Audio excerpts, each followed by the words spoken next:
This president has been very clear in condemning rhetoric that it sees as adding to a climate of discord. Is it a double standard to not condemn or speak out against the comments by Maxine Waters, even if she didn't mean to imply violence? Well, first I would say that the Congresswoman has provided further clarification of her own remarks, and I would certainly point you to that. And if we're looking in this scenario, we're looking at a family who has lost someone. They've just watched a trial. They've seen the video play over and over and over again.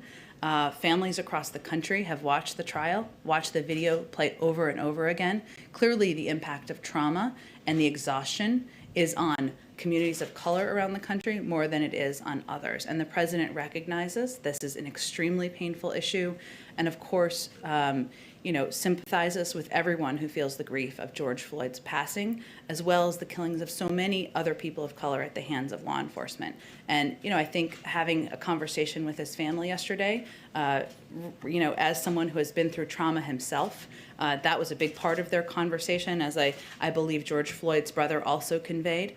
You feel it deeply in your heart, and I think that his comments were a reflection of that. And very quickly, I know there is a lot of focus on trying to get the George Floyd legislation passed through the Senate.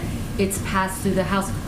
Where does that stand, and will the president move that effort up in terms of his list of priorities, particularly as he approaches his 100th day in office? Well, first I would say that addressing policing across the country, addressing what he feels, racial injustice, what he feels is one of the 4 major crises we're facing as a country, continues to be a top priority for the president.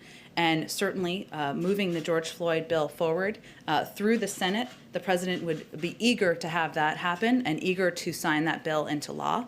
And he is not only kept abreast of it, he remains engaged in it with his team here and also directly. Thanks, Jen.